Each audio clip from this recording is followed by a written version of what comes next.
കഴിക്കാനൊന്നും ഇല്ലല്ലോ എന്ന് പറഞ്ഞ് ഈച്ച അടിച്ചുകൊണ്ടിരുന്നപ്പോഴാണ് ആ ദേണ്ട താഴത്തെ ഇത്ത നല്ല അടിപൊളി വരിക്കച്ചൊക്കെ ആയിട്ട് വരുന്നു കേട്ടോ. നമ്മുടെ മഞ്ഞപ്പാറുള്ളവരുടെ പ്രത്യേകത ഇതാണ്, അവരെന്ത് കിട്ടിയാലും അടുത്തുള്ളവർക്കും കൂടി ഷെയർ ചെയ്തിട്ട് കഴിക്കാറുള്ളൂ കേട്ടോ. ചക്ക എന്നൊക്കെ പറഞ്ഞ നല്ല അടിപൊളി ഒന്നന്തരം തേൻ വരിക്കുക. ചക്കയില്ലാത്ത ഈ ടൈമില് കൊതിയന്മാരായ നിങ്ങളുടെ മുന്നിൽ വെച്ച് ചക്ക കഴിക്കുന്നതിനോട് മാമനോടൊന്നും തോന്നരുതേ മക്കളെ.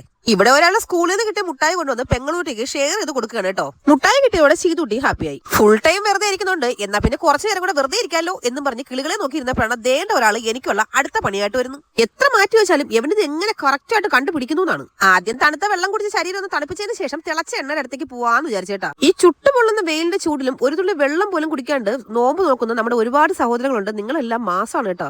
ഇനിയിപ്പം ലവനില്ല ഈ ആൽക്കുലത്തെ സാധനം ഉണ്ടായി കൊടുക്കാല്ലേ. വെളിച്ചെണ്ണയുടെ കാര്യത്തിൽ ഇന്നൊരു തീരുമാനമാവും. അതോടുകൂടി ഈ എന്റെ കാര്യത്തിലും ഒരു തീരുമാനമാവും. എന്റെ കയ്യിലിരിക്കുന്ന ഈ സൊനാപ്പിയുടെ ലിങ്ക് കുറച്ചേര് ചോദിച്ചായിരുന്നു, ഇന്നിട്ടേക്കാം. ഇത് ഇരുമ്പിന്റെ ആണ് കേട്ടോ. ഈ സാധനം വെച്ച് ആരെങ്കിലും തലക്കടിച്ച് വീഴ്ത്താനും പറ്റും, അവർ എണീറ്റ് വരുമ്പോൾ നമ്മുടെ തലക്കിട്ട് വീക്കാനും പറ്റും കേട്ടോ. ഇനിയിപ്പോ വലിയ പരിപാടിയൊന്നും ഇല്ല മക്കളെ. ദേണ്ട ഗ്യാസ് കത്തിക്കുക, ചട്ടി അടുപ്പത്തേക്ക് വെക്കുക, എണ്ണ ഒഴിക്കുക, തിളയ്ക്കുമ്പോൾ ദേണ്ട ഈ സാധനം വാരി അങ്ങോട്ട് ഇട്ട് കൊടുക്കുക. ഈ സാധനം കണ്ടിട്ട് പപ്പടം പോലെയൊക്കെ ഇരിക്കുവാണെങ്കിലും പപ്പടത്തിന്റെ ടേസ്റ്റ് ഒന്നും ഇല്ലായിരുന്നു കേട്ടോ. പിന്നെ ഇതൊക്കെ ഉണ്ടാക്കിയ എളുപ്പ പരിപാടിയാണ്. തിളച്ച എണ്ണയിലേക്ക് വാരി ഇടുക, കോരി എടുക്കുക, വാരി ഇടുക, കോരി എടുക്കുക, അത്ര മാത്രമേ ഉള്ളൂ കേട്ടോ. ഇതിന് ഏത് നാട്ടിലെ ആരുണ്ടാക്കിയതാണെന്ന് തമ്പുരാൻ അറിയാം. നമ്മൾ ദേണ്ട എണ്ണയിലിട്ട് കോരി ഇങ്ങോട്ട് എടുക്കുന്നത് കൊള്ളായിരുന്നു, മതിയായിരുന്നു. എന്ത് കിട്ടിയാലും ഒറ്റ ദിവസം കൊണ്ട് തിന്നു തീർക്കലാണ് നിന്റെയൊക്കെ പരിപാടി എന്ന് പറഞ്ഞ അമ്മ ദേണ്ട ബാക്കി എടുത്ത് കുപ്പിയിലോട്ട് വാരി നിറയ്ക്കുന്നുണ്ട്. പാവം അമ്മ. ഇത് ഞാൻ കുറച്ച് നേരം പഠിച്ചു വരും കേട്ടോ.